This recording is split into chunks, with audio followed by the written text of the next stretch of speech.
The advice and opinions expressed by the host of Autism Live and her guests are meant solely as suggestion and should not be in any way construed as child-specific advice. The Center for Autism and Related Disorders advises working with a board-certified behavior analyst who has experience with autism before starting any intensive behavioral intervention. Any choices you make in determining your child's treatment are completely at your own discretion.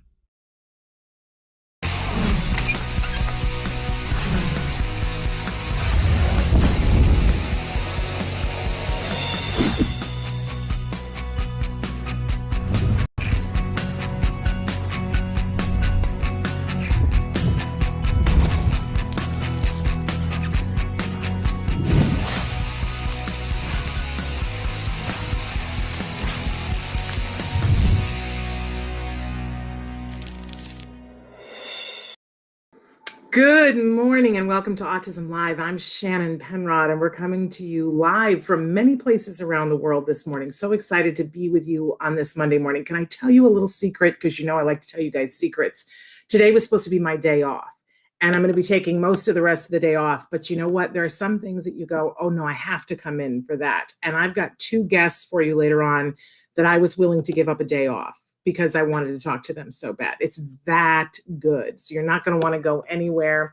Get the grandma, get the neighbors, call the dogs in. It's going to be that good. Do you know what I'm saying? It's super good. So I don't want to build too much expectation, but that's in about 20 minutes. So we've got two guests, one who's been on the show before and one that I'm meeting for the first time. And I'm really excited and you'll see why. All right, I know I'm being vague, but I'll get to it in just a second. So in any case, I want to remind all of you that this show is meant to be interactive. We're live for the next hour talking about autism from a 360-degree perspective. What are all the things that we need to know and who are all the people that we need to know what we need to know, right? And we welcome all of you. That here on the show, we like to say that we're here, our mission is to provide information and inspiration. I got both for you today, I'm 100% sure. And we are speaking to that larger autism community. What does that mean? Well, of course, it starts with individuals who are on the spectrum themselves, right? That is the beating heart, the core of our community.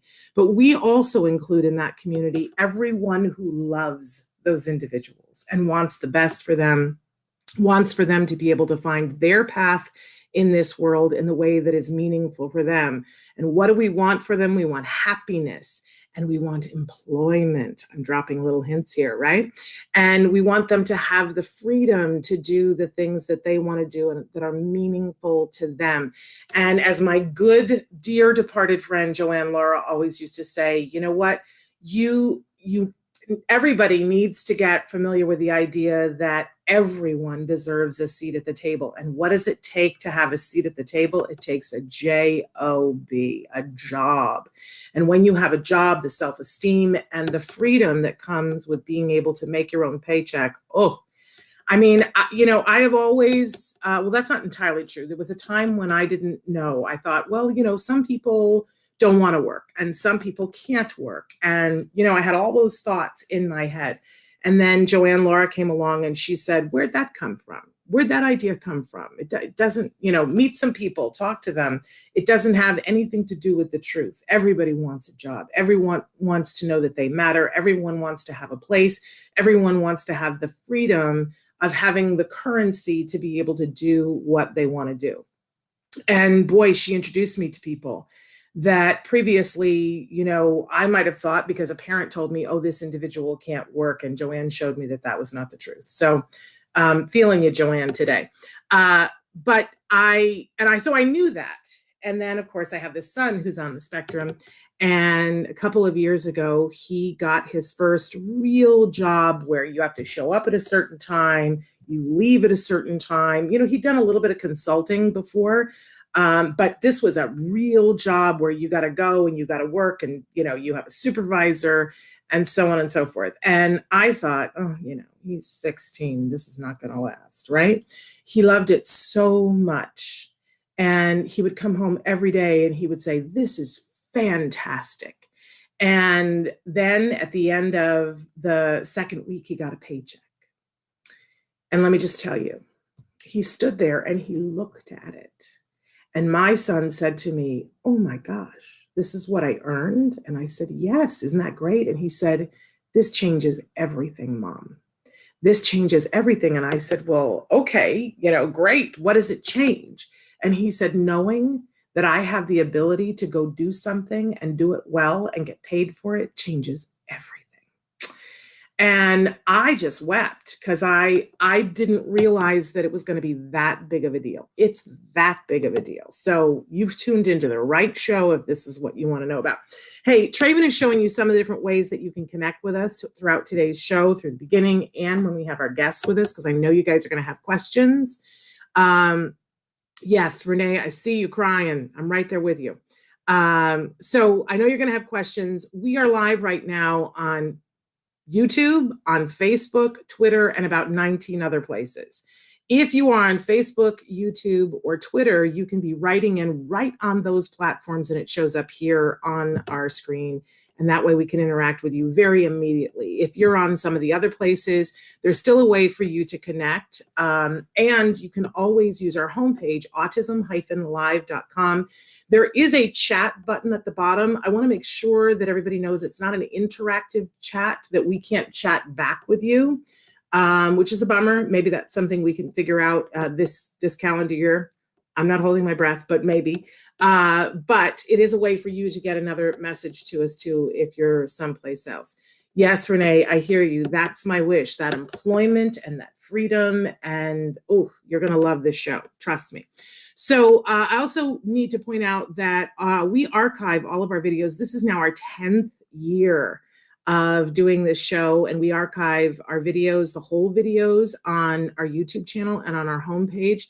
But we also, our lovely producer Traven takes highlight clips, and those exist only on our homepage and on YouTube. Everything else, the whole show, gets podcast everywhere you get your podcasts. By the way, if I haven't said it before, let me just say, we are the #1 rated podcast in the field of autism in the world right now. And that is just because of you guys, because you've liked, you've shared, you've reviewed, you've talked about us, because we don't have a budget here. This is the little show that could, and we can.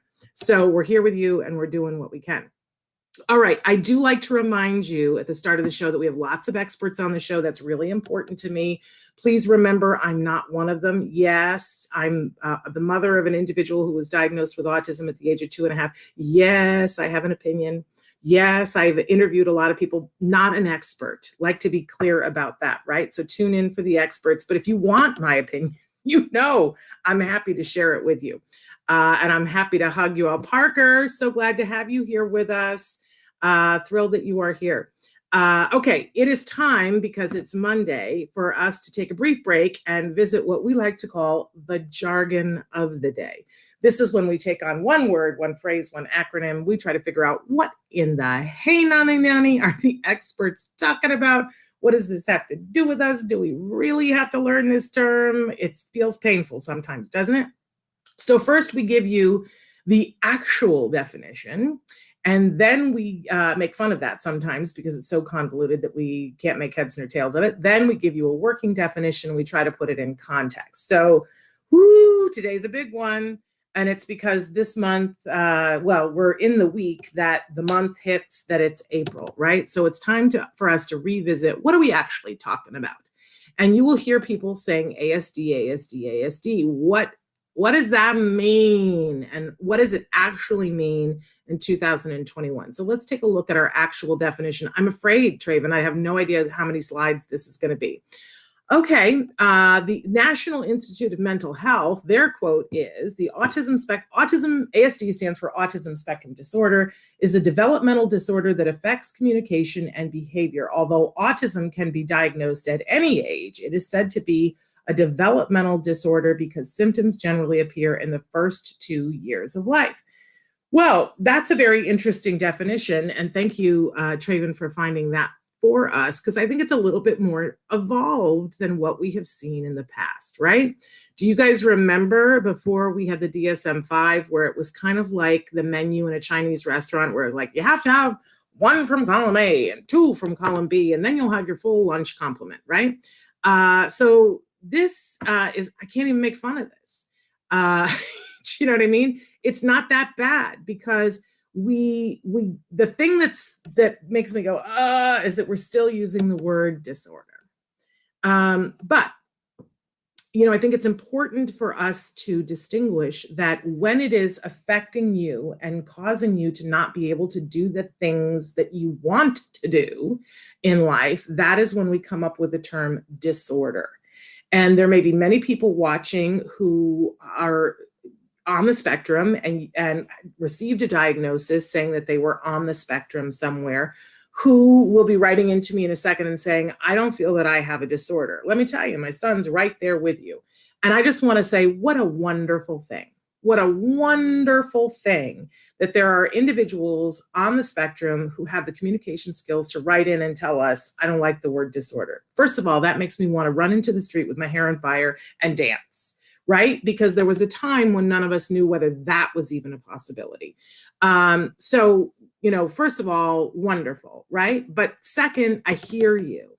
And I think it's important to distinguish that there is a spectrum and that there are folks who cannot do the things that they would like to do. I'm not talking about what other people would like them to do, that they would like to do.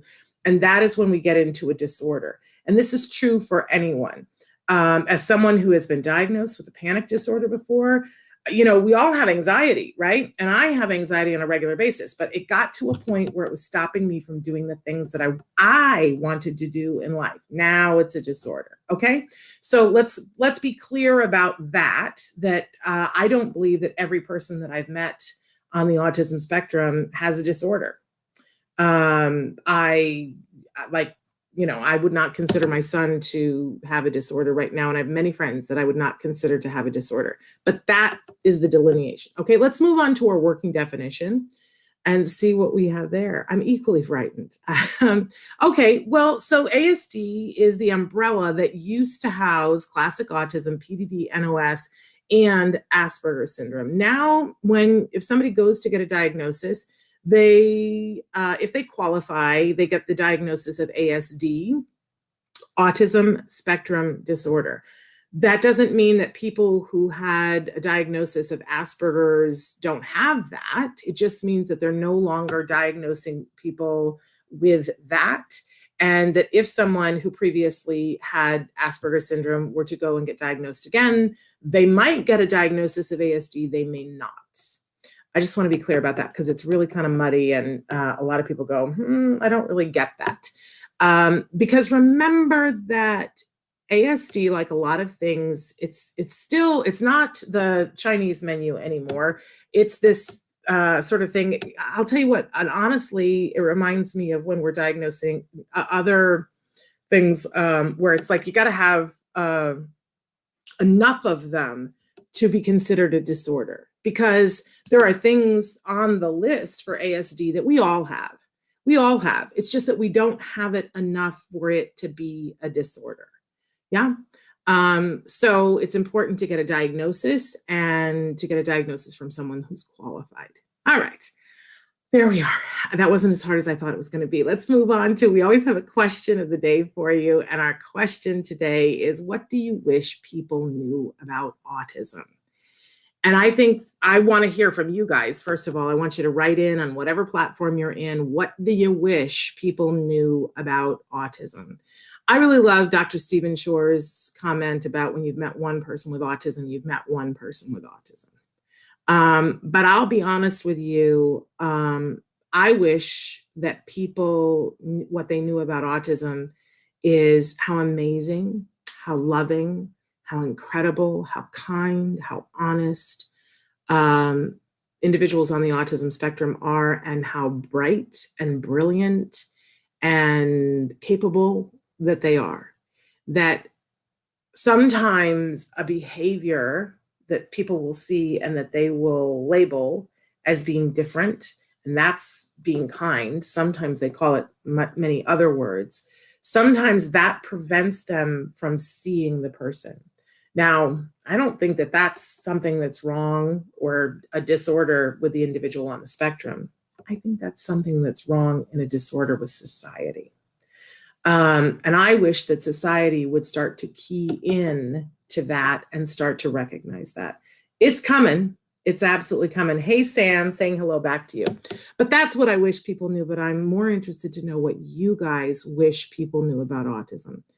And who knows, if you write it out, maybe somebody will go, yes, that's what I wish people knew. And maybe someone will see it and go, oh, I didn't know that. I did not know that. It's possible. Okay, moving on. We always have a topic for the week. And our topic this week, which I think you guys will understand and appreciate, is autism awareness, action, acceptance, and access. I find that words tend to group by certain letters, and there's currently a big discussion going on because April is autism fill in the blank, and it depends on who you are and what you feel in your gut, which one of these words you will take first. For years, it's been autism awareness. And now some people are saying, hey, let's make it autism acceptance. And other people are like, that's not good enough. I want action. And other people are saying, hey, how about just access? Because that encompasses all of it. And I just want to say, if we have a spectrum, why can't we have a spectrum of how we feel about it and what we want? So I'm putting it out there that it's all the A's. It's autism and all of the A's: awareness, action, acceptance, and access. And you pick what feels good to you, and you pick the symbol that feels good to you, because we have a spectrum. And on a spectrum, there are many colors to the rainbow, and they're all good. You pick the one that you like, and I think we get there. So that's what we're talking about this week with all the shows that we do. I want to say this before we bring on our guests. Tomorrow, we're playing another of the best of Temple Grandin series. On Wednesday, we have Dr. Doreen Granpeesheh back with us for Ask Dr. Doreen. She's going to answer your questions. And then on Thursday, it is, first of all, it's the first day of April, and it's April Fool's Day. And in the past, I've said to you guys, oh, we're having Oprah on, and then it was an April Fool's, right? We're not having Oprah. Don't get excited. I would, you'd have to sedate me if we were having Oprah on. But I'll tell you who we are having on Thursday, which is so fantastic for me. My husband and my son are going to come on. I don't know that we've ever done that. My husband has been on like a couple of times. My son usually comes on once a year. I don't know that we've ever had both of them together. And let me tell you, they're a clown car together. So they're both hilarious, and put them together with me, and I will be frazzled the whole time because they'll be telling jokes and whatever. Whatever I get a little overwhelmed, or whether my husband turns into the pun master to the point where I have to yell at him. And they both get silly around each other. They're like two puppies. So I'm really excited about it. It's going to be the last time that my son can be on before he turns 18. And get your questions ready. I know I talk about them a lot on the show, and they're going to be here.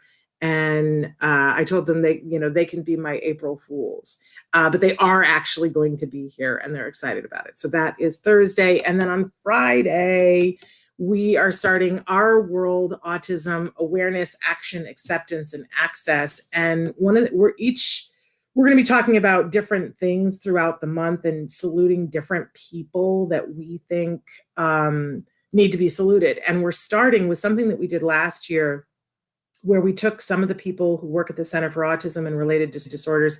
We asked the families, we asked the staff, who's really going above and beyond for families on the spectrum. So Dr. Doreen Granpeesheh will join me on Friday, and we're going to salute some individuals who have given their all this last year in a very difficult year and need some saluting. So that's going to be really we're calling it Card Stars this year. So, and then throughout the month, we're going to be focusing on a lot of different groups and people who have been devoting time and energy to this community to be all of these things: awareness, action, acceptance, and access.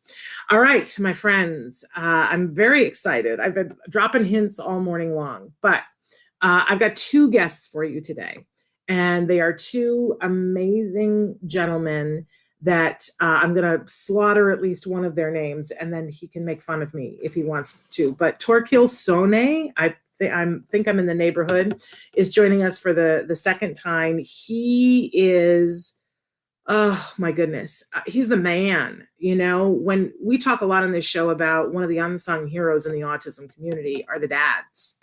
And that there are some pretty amazing dads out there doing some pretty amazing things. And a lot of times it feels like the moms take up all the oxygen. Well, this is one of the amazing dads. He has a Master of Science and was working in the IT industry. And then, you know, his life took a turn and had a child who changed what he was doing. He founded in 2004 Specialisterne. And then in 2008, which was right around the time, no, it can't be, it was much later than that, he started the Specialisterne Foundation. But sometime in the last decade, we have had him on the show because he made a pledge that he wanted to find 1 million jobs and put people who were on the spectrum and neurodiverse into 1 million jobs. Can anyone say amen? Because I can, right? So he's joining us right now, as is Alan Kriss. And Alan Kriss, this is his first time on the show, so we really want to welcome. He is the CEO of Specialisterne North America. And my understanding is that he is one of those unique individuals who is a problem solver, who can see in the workforce industry, he can see into problems, and he is the ultimate problem solver. So who better to carry out this mission for, I think they're shooting for more than 1 million jobs now. So I'm welcoming both Thorkil and Alan right now. So there now, Thorkil, how badly am I slaughtering your name? You're doing very well, Shannon. Thank you. And you've done it before, so that comes through now. Well, it should, but sometimes I have issues. So thank you. And I meant every word that I said. You are the man. You are a wonderful dad who's making a difference in the world, and we're just so grateful to have you back here. And Alan, welcome for the first time. I can't wait to talk to you and pick your brain. I hear that you're really good at solving problems. I wish you'd tell my kids that. Listen, this is recorded now. You can go back and tell them and say I said so. So gentlemen, we would love to have you on any time of the year, but we're having you on today for a very special reason. There's something coming up on that's happening with the UN. Who would like to talk to us about what this is and why we should still care about World Autism Awareness Day at the UN? Who wants to take that question? Oh, I would like to do that, Shannon. Okay. And thanks for the energy you put into this, and thanks for the discussion you had just before we came on board, and also this very important discussion on where are we at now. Is it awareness? Is it access? Is it activities? Is it acceptance? Is it appreciation? Is it something else?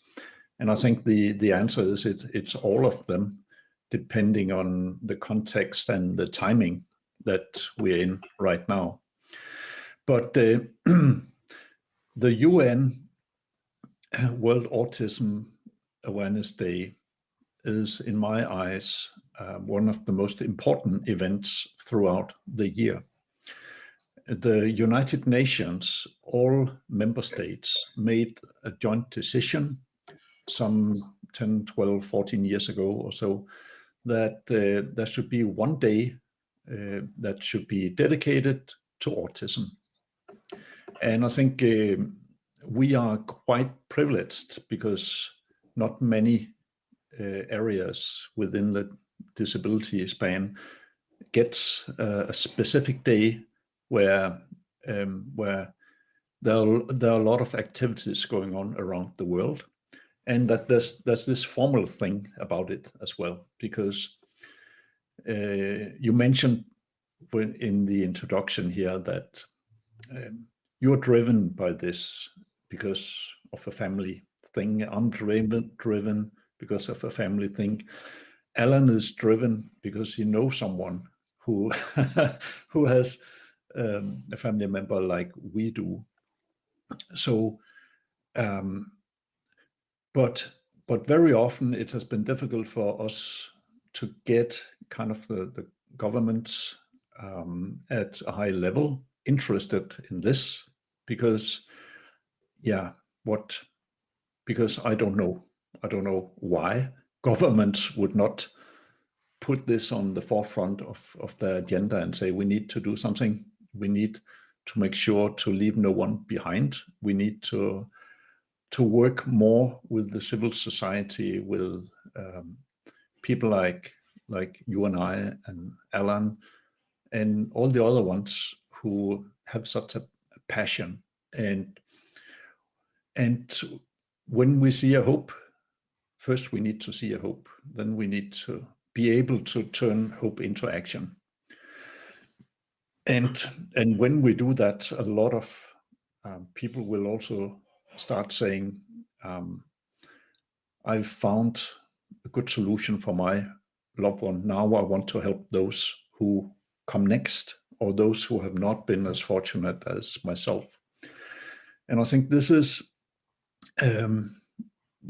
for me, the UN World Autism Awareness Day is a stepstone to this global solidarity project, as I see it is bringing the energy in the civil society to work with the market in forms of companies and others where you can make a living, and the governments, the education system.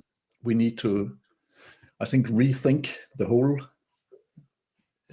all settings that we are dealing with. But my journey started in Denmark. Within half a year after I started, I had emails from families in more than 100 countries who said, if it works in Denmark, then please come and help us. And I cannot say no when families reach out to me and say, we've seen a hope for the first time.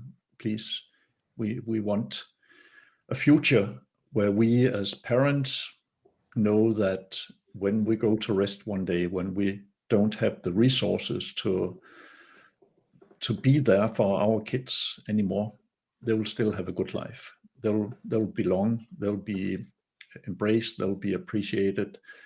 And so I knew that if it works in Denmark, then I could not stop. It has never been the idea that Specialisterne would be something for my own son, because at that time he was in kindergarten, and I had no idea where he wanted to end up. So the best thing would be to change the labor market at scale. I like how you think. Yeah, but we had particularly much interest from North America, and in 2013, I relocated with my autistic son and my wife. I have two other kids. They moved away from home. They are older, so they stayed back in Denmark. But the ambition was to show that we are serious about the 1 million job goal. And if you live in a country with 5 million people and have a goal of 1 million, that's a stretch. So we need to go where the action is, and that is very much in the US at so many levels. The US is the bus. This is where all the bells and whistle, they are active at the same time. So the purpose was for me to see if I could motivate big companies to start on employment programs. And I think that has been quite successful also, because there have been people like Alan, and many have been inspired to start something similar, or to go to their employer and say, let's do it in our company as well.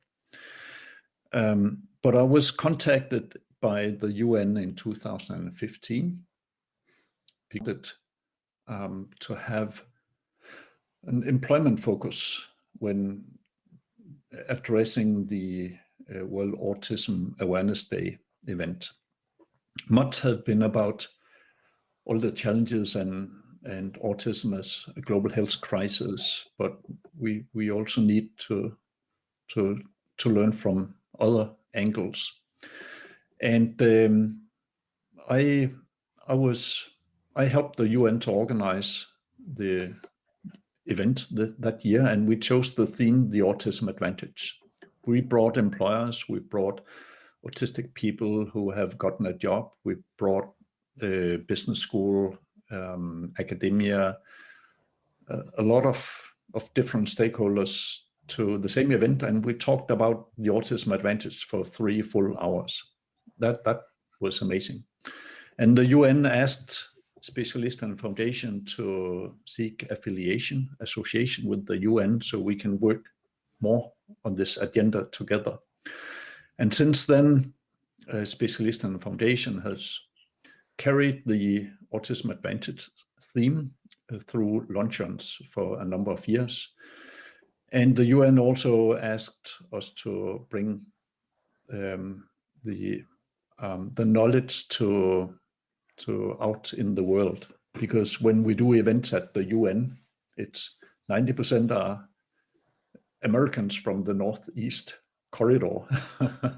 But this is a global thing, a global discussion. And we organized Autism Advantage luncheons in China, in India, and Indonesia. And it's just, we have so many soulmates out there, Shannon. When we meet parent to parent out there and see through everything and just connect, it's just amazing. And I think regardless of what we call the theme, which word we use in the US and in other places as the theme, awareness or something else, in Indonesia, to get awareness, to get attention, to get some positive discussions, is where that's the forefront in Indonesia, for example. That's where we need to start. We cannot just jump to access and appreciation and so on. We need to find the right way of talking based on the traditions and the welfare system and the culture and the religion and so on. But for me, the UN World Autism Awareness Day represent the idea that we are in this together on a global scale.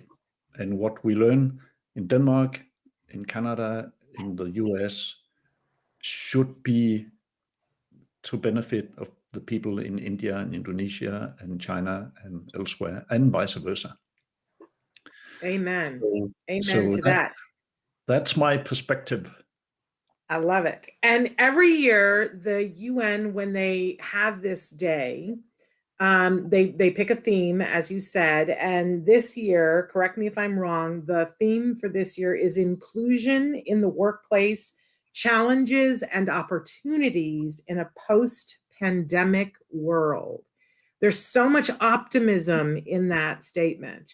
I mean, first of all, speaking it out into the world, inclusion in the workplace, which, I think that's gaining traction.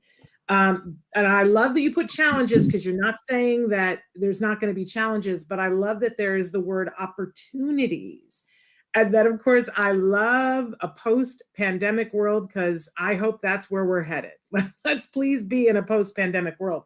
But I love the fact that there's the word opportunities in there. So there's an event that's happening on April 8th, and it is a virtual event because we are not yet post-pandemic. And it's important, people need to register to be able to go to that event. But if they do, what will they see, you guys? What's going to be on the agenda that day? So first, there will be addresses from the UN Department of Global Communications. And so there'll be the Secretary General has made an announcement that is kind of the UN's call to action to the world. And so that will be presented and discussed. I will share the status of inclusion in the workplace around the world, and I'll announce some initiatives that I think you will find very interesting. I'll have to keep the thunder to the day, but Yeah. I'll also use that as a teaser for everyone to sign up. It's a 1-hour event this year.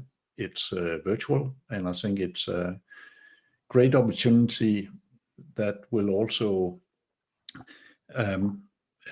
be relevant to everyone, because the next thing is there'll be 2 panels discussing the challenge opportunities that we see in the situation we're in right now, but also in what we have learned and how we think that if we seize the moment, we can actually use this moment of a disrupted workplace to build back better. And Alan will have a lot of experience to share there. Yes. But I think it's also something that brings us together and underline the UN element, saying we are all in this together. COVID is the first war that where we're all on the same side. There's no one are safe until everyone are safe. We have learned that it's not. Oh, I think he's frozen. Uh-oh. I hope it's, I wasn't sure if it was just me. But I can't wait to hear what he says, and we'll catch up with him when he unfreezes. But in the meantime, Alan, there's a couple of things that he said here, and one of them is that that you're somebody who comes up with great ideas, that it's important that we be working towards inclusion, and that a lot of what's happening, that there's a hub here in North America that is teaching the rest of the world, where we need to get to. So you are the CEO of Specialisterne in North America. Talk to us about what you guys are doing to create that inclusion in North America. Give us the 411. The 411. Well, I think one of the things that we've learned from the beginning of what we started doing here is that a lot of the changes that create inclusion or create opportunities for individuals in the autism spectrum, this is sort of where the 1 million jobs is our sort of a North Star idea. Yeah. For us, 1 million jobs, as Thorkil said, is about changing the way that the employment market works. And one of the things that we've learned is that when you make changes for an outlier group, you start to get a vision into the kinds of changes that would be good for everybody. And creating an inclusive environment, what we've learned is that creating an inclusive environment isn't about creating a special program for individual groups of people, but rather creating a way for all of us to be included in the mainstream program. It's allowing everybody to be part of the mainstream. And so I think before COVID came, we were seeing that the changes in the employment market were about, well, what do we need to do in order not to just have people check their bias at the door, but rather eliminate the bias in the system. What we've seen in COVID is that changes can happen a lot faster than we thought. And so, I think we've seen probably 10 years of development of a lot of the things that we were looking to happen within 10 days, in March of last year. So what we're seeing is that employers are much more open to doing things differently than they did before. And they've learned to do things in a more inclusive way because they've been forced to. I think the risk, though, that we should keep in mind is that we may be leaving some people behind in this new world as well. We need to make sure that we don't run past people. For example, I think we've seen that there are a lot of people who we've helped businesses to get hired who are much more comfortable now that they don't have to get up and go to the office. They can work in a space that's one of the concepts that Specialisterne really focuses on is this concept of the comfort zone. keeping people within a space where they're more comfortable. And so being able to be in your own space and pick your way of communicating is a really good thing for a lot of people. But there may be a lot of people who require and would benefit from being amongst others more. And so we have to make sure that we don't lose that and lose sight of that as we move forward. So those are some of the things that we'll start with. That's great. I just want to welcome Thorkil back. You froze on us, and so we went on without you, my friend, but we're glad you're back. Thank you. And we left you sort of in mid-sentence, and I wanted to give you I think we knew where you were going, but did you want to pick up where you left off, or should we just march on? Yes. I think I'll just to touch on it. So the COVID is a game changer, really, for the labor market. And we'll discuss the challenges and the opportunities, because the kind of old version of the labor market, that paradigm, was when you had to excel in social skills, chatting at the water coolers, figure out what people mean when they're trying to be funny, and a lot of loose ends or not specifically clear instructions. And what we see now is that the new ideal employee is someone who can stick to the rules, particularly in this safety situation, make sure to follow safety instructions, very punctual, withdraw from large groups, don't kiss and hug so much, keep at a distance, and plan and prepare your work so thoroughly that it can be done partly or fully remote. Now, that may be the opportunity we have been waiting for autistic and other neurodivergent persons to suddenly be the role models in a workplace that want to be resilient and competitive in a situation like this, because it may not be the last time that a health issue will hit when it hurts the most in the company. So that's the discussion we'll have today, and then we'll announce some exciting initiatives that you'll have to hear on the 8th. Okay, now where do people need to go to register? And Traven, if you already have this, please put it up on the screen. But do we know where they need to go to register, gentlemen, for the event on the 8th? Yeah, one option is to go to the Specialisterne Foundation.com. One is to go to the UN World Autism Awareness Day.org. Well, I'd love to. So what is the website for Specialisterne? Let's start there. It's www.specialisternefoundation.com. We would, but we'll also do campaigns on social media, and I'll make sure that you will have a link to be able to pass along. We have a link. I suspect we have one. We'll find it. But it's important. It's a free event, but people need to register. Yep. And I know we're all last minute Lulus and we like to register late. But one of the things that I found with these things, if you register early, what it does is it reminds you.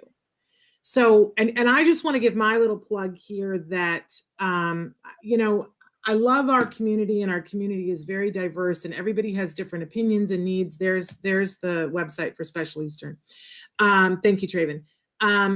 But I think it's so important that we all agree on a couple of different things, and we you know, we're all unique and different, but we all want for individuals on the autism spectrum to be happy, healthy, and to feel like they belong, because they do. And as I was saying at the start of the show, part of that is employment, and part of it, in order to get there, whatever A word you like, whether you like the acceptance, or you want action, or you want access, or, you know, whichever one of the A words you choose, we're not going to get there if we don't take our leaders, our world leaders. And the fact that the UN creates this day and has said, we think this is important enough that we all need to be of a like mind about how important this is. I think we as a community need to support it in every way that we can. And you know, be a part of the change and show people. It's very hard for our community. I'm sure you guys know this. It's very hard for our community to come together on any one thing, right? Because everybody's so diverse. But if we can come together on something, I feel like it might be this. And so I want to encourage people, please register, show the folks at the UN that there is a community of people who are watching and who care and are appreciative of the fact that this matters. Now, and you can do that by going to the website for Specialisterne, or you can go to the UN and look up World Autism Awareness Day. But I'm sure that because it's been a while since we've had you on, Thorkil, and so I'm sure people are wondering, how do you even tackle this issue and come up with 1 million jobs? We all have some sense of, we know somebody on the spectrum who's either lost their job because they couldn't, quote unquote, fit into some crazy rule that really wasn't essential, right? Or somebody who's struggling. Somebody just emailed me the other day and said, who's teaching young people on the spectrum what their rights are so that they don't get discriminated against in the workplace. So I guess the question for you guys is, what are you actually doing to bridge this gap to help give people on the spectrum the skills and the understanding of what their rights are? And how are you helping employers so that they can recognize this talent pool that's going to be great for their company, but they're going to need to look at things in a slightly different way? How are you doing that? It's a big question. Yes. You want to start, Thorkil, or shall I? Well, I can just give you a ramp, Alan. All right. Well, I set the goal 1 million jobs because it doesn't make sense to try to make a change with 460 or 32 or something. And I did it after Specialisterne was presented for the first time at Harvard Business School, and I was invited to be part of the session. And after the professor introduced the theme in the first half, I was invited to the floor in the second half. And for the first time ever, the very seasoned business school professor, he saw a standing ovation from 70 IT business professionals. It was my first experience of that kind. And I said, wow, if 70 business professional leaders give me applause, maybe I've hit something, a core here. And in the bookstore, I bought the book, The Power of Unreasonable People. I read it on the flight back to Denmark and identified myself as an unreasonable man. And they are allowed to do wild things like saying 1 million jobs is the goal. But I'm actually pretty convinced that we'll make it, because there's a lot of super important activities going on. We have the ear of the employers.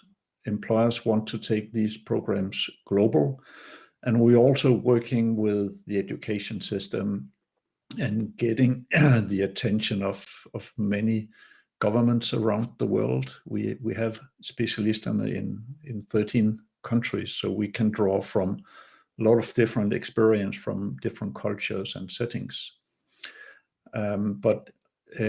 So from my global perspective, I see a movement that has crossed the point of no return. This will grow, the momentum will grow, the appetite from employers will grow. And it's really a matter also to work with the education system and families and civil society and governments to make sure that people's opportunities and talents and skills are being developed to its optimal stage before they reach the labor market.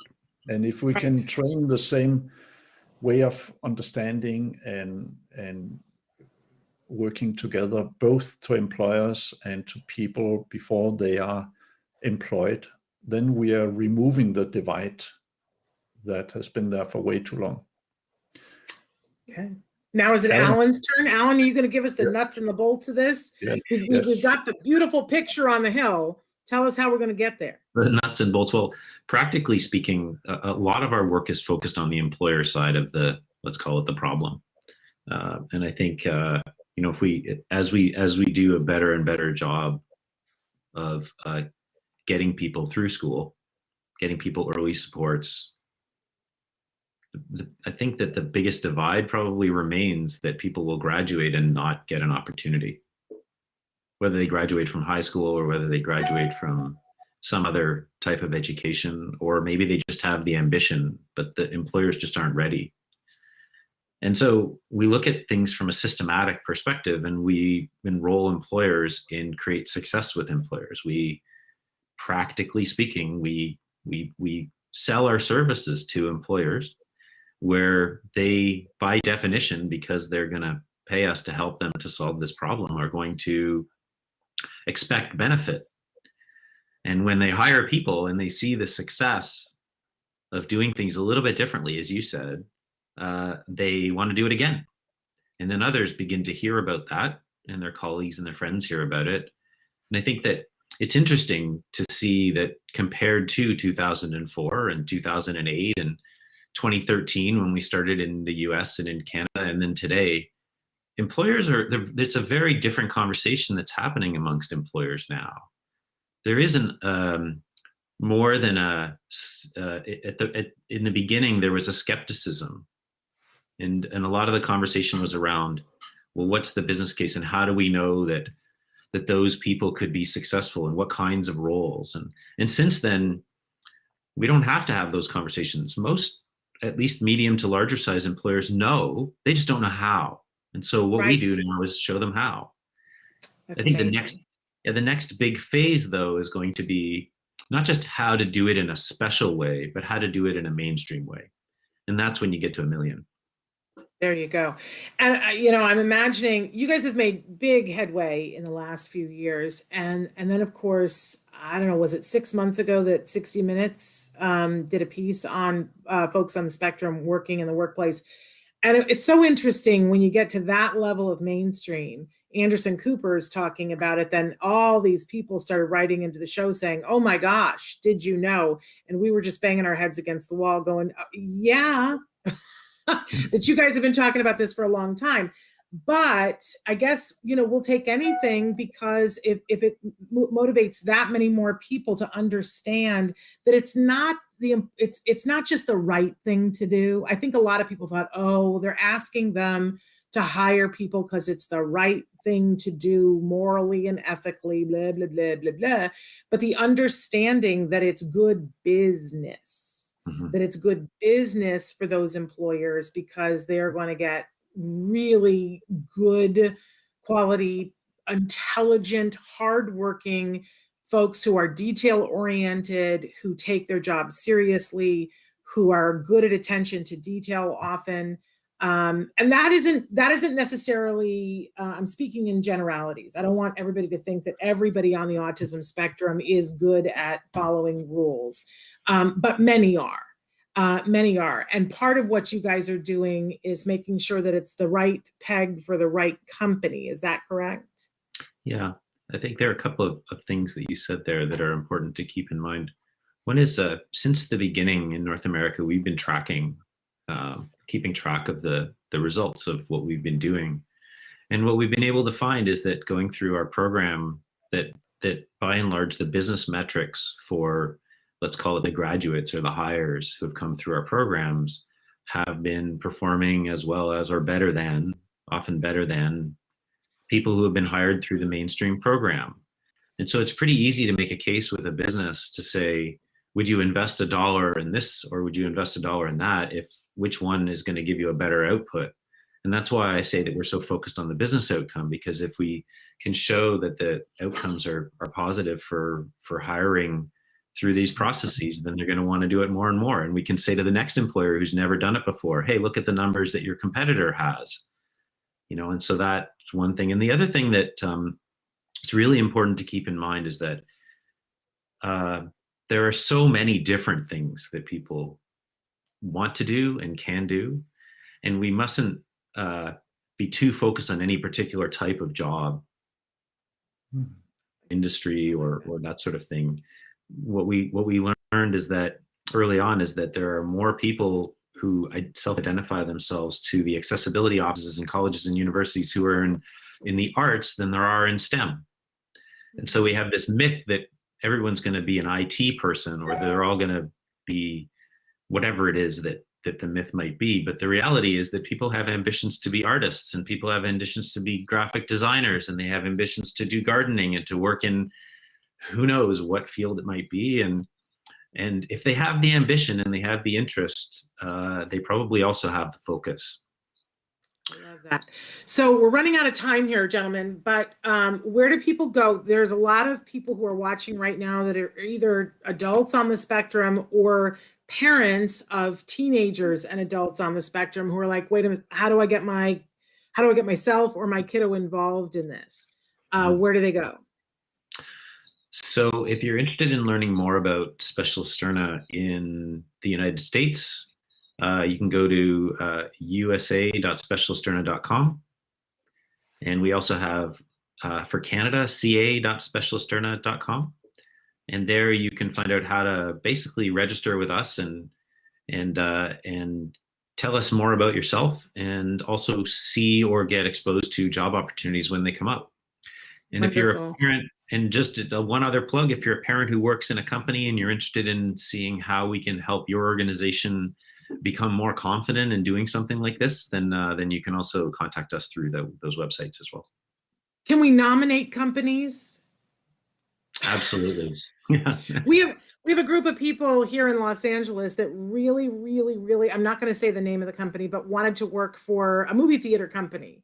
They want to work in a movie theater. They want to work behind the counter. They want to be the person scooping the popcorn. They're totally capable of doing it. I know at least 2 of them that went, and the companies that say that they hire inclusively, and they had to fill out the application online, were never granted an interview because they said they didn't meet the needs. And we've called and we've made phone calls and we've said, you're not doing this right. So just want to put it on your radar. Go get them, fix them. They want to be inclusive. They're not doing it right. They're missing the boat. Right. So if you can make headway, please do. Because we have kids who want to work there and could and should, and I think that company wants them, but gap. So we're leaving you guys in charge. But hey, before we leave, April 8th, I'm going to be talking about it all week long, you guys. It's a great opportunity. Please register. It's only an hour. Take a seat at the table on your own behalf, on your child's behalf, on behalf of people who can't. Because as Thorkil was saying so eloquently, if we're not all okay, then we're not okay. I phrased it wrong, but you know what I'm trying to say. We got to make sure that we get there for all of our brothers and sisters, and not everybody has the internet to be there. So let's show up on their behalf. Thank you both for being here. This was just delightful. It was worth coming in on my day off. Thank you. Thank you, Shannon. I appreciate you guys. You have a wonderful day. You too. Same to you. Thank you. Bye-bye. Thank you so much. I'm just saying in parting, you guys, we're back tomorrow with Best of Dr. Templegren. And don't forget, Ask Dr. Doreen on Wednesday, and on Thursday, my husband and my kiddo are going to be here. Get your pencil out, ask the questions. They're going to be here and they're dying to know what you guys want to know. All right. We will see you then. Until then, give your kiddos a hug from me and one for you too. Bye-bye for now.